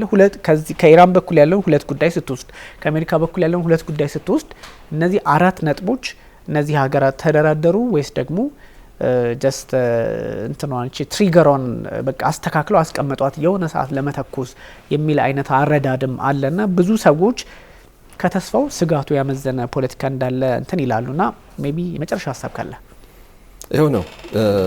ሌላ ምናልባት ሊሆን ይችላል ከዚህ ከኒው ስታርትም ማንሳት ነበረብን። ትክክል ነህ። እሱን ምንድነው መሰለ ሁለቱም አሁን እሱን አንስተን እንዳንወያይበት የሆነው ነገር ምንድነው አሜሪካን ራሻን ተወቅሳለች፣ ሩሲያም አሜሪካንን ተወቅሳለች። እንግዲህ በቅርቡ በኦባማና በሜድቬዴቭ በኩል ስምምነቱ ተጀመረ። ያን ጊዜ በጣም ደስ የሚል በጥሩ ሙድ ነው የነበሩት። ከዛ በኋላ ያለውን ነገር ለኢንስፔክሽን በሯን አልከፈተችልኝም አሜሪካን ይላሉ። ራሻን በበኩሏ እንደዚሁ ነገር ትላለች። ከዛ በኋላም ደግሞ የሆነው ነገር ምንድነው በዩክሬንና በራሻ መካከል ያለው የጦር ነው የውጊያ ጉዳይ አሜሪካን እጇን ብታወጣም አሁንም ቢሆን ያለውን የጦር መሳሪያ መጨረስም ሊሆን ይችላል። እርግጥ ምንድነው አሜሪካን ይህንን ስምምነት ከሩሲያ ጋር ብትፈጽም ሩሲያ የምታመርታቸውን የጦር መሳሪያዎች ወይም ደግሞ ሚሳኤሎችን ሊገታባት ይችላል። ስለዚህ ስምምነቱን ልታቆየው ትችላለች። ኦልሞስት አሁን ሁለተኛ ቀኑን ይዟል አይደለም ስምምነቱ ጊዜው ካፈራ። ስለዚህ ስምምነቱ ካበቃም አበቃ ነው ብለው ነው ዶናልድ ትራምፕ ከምንም አልቆጠሩትም። የዚህን የስምምነት ጊዜ ቻይና ትግባበት ነው የሚሉት እኮ አሁን ቻይና ትግባበትማ ማለትማ የቻይናንም የጦር አቅምንም ለመገደብ ጭምር ነው። ቻይና ደግሞ እድሜ ልኳን አትገባም። አንደኛው ጥያቄያቸው ይሄ ነው። ምክንያቱም አንደኛ ኒውትራሊቲ ነው። ሌላው ደግሞ እንደገና ደግሞ ምንድነው ተቆጣጣሪ አካል ወደ አሜሪካ ልትሰድ ነው። ወደ አሜሪካን ደግሞ የጦር መሳሪያዋን ልታሄደች ማለት ደግሞ ያላትን የጦር መሳሪያዎች ሁሉ ተቆጣጣሪው አካል ማየት አለብኝ የሚለውን ስፍራ ሁሉ እየሄዱ ሊመለከቱ ነው ማለት ነው። በዚህ ምክንያት የቻይና ጥብቅ የሆነው እንግዲህ ከአሜሪካንም ከራሻም የበለጠ በጥብቅ ሚስጥር የሚካሄደው የጦር መሳሪያ ምርት በዓለም ላይ ከእስራኤልም የበለጠ ቻይና እንደሆነ ይታወቃል። ብዙ ነገሩ በጣም ድብቅ ነው፣ መረጃም አይገኝም። የትም ቦታ አንድ ነገር ተደርጎ ከየት መጣ ወዴት ሄደ የት ቦታ ነው የሚለው ነገር የለም። የእንቅስቃሴም ገደብም ይደረግባቸዋል እነዛ ሀገራት ወይም እነዛ የጦር መሳሪያዎች የሚመረቱበት ስፍራ። ግን ዞሮ ዞሮ ወደ ስምምነቱ በምንመጣ ሰዓት ግን የጦር መሳሪያውን እንግዲህ የርቀት ተምዘግዛጊ ሚሳኤሎችን ቁጥር ለመቀነስ የኒውክሊየርን አረሮች ቁጥር የመቀነስ ወይም ደግሞ ባሉበት እንዲቆዩ የማድረግ ነገር ነው። ግን ስጋቶች እስካሉባት ድረስ ራሻም ልትስማማ አትችልም። እዚህ ጋር ሌላ ተጠቃሚ የሆነው ነገር ምንድነው? ወደ ዩክሬን በባይደን ጊዜ ተፈቅዶ የነበረ ወደ 1.9 ቢሊዮን ዶላር የጦር ስምምነት 2 የግል ድርጅቶች ናቸው የጦር መሳሪያ የሚያቀርቡ። የነሱ እንኳን ስምምነት ካንስል እንዲሆን አድርገዋል። ግን ገንዘቡን ግን ወስደዋል። ከአሜሪካን ብቻም ሳይሆን 80% ከአውሮፓን ሀገራት የተሰበሰበውን ነው።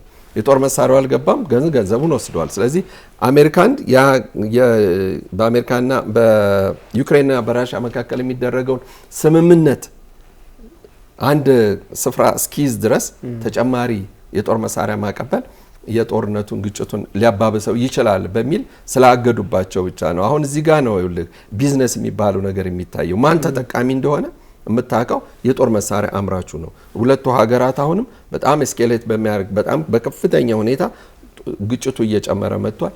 የዩክሬን ሕዝብ በጣም በብዛት እየተሰቃየ ነው ያለው።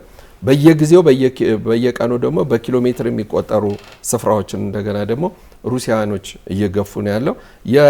የዚህ የጦር መሳሪያ ጉዳይ ምንም እንኳ አሁን ቀስ በቀስ ወይም ደግሞ ከቀን ወደ ቀን እየጨመሩ ይመጡ ይሄ በእርጋታ ወይም ደግሞ በለሆሳስ የሚካሄድ ጦርነት የምትለው አይነት ነገር ነው። ግን ራሻ ማሲቭ በሆነ መንገድ በጣም በብዛት በጣም አጀብ ባለው ልክ እንደ ወጀብ የጦር መሳሪያዎቿን እንድትተኩስ ነው የሚፈልጉት ምዕራባውያን።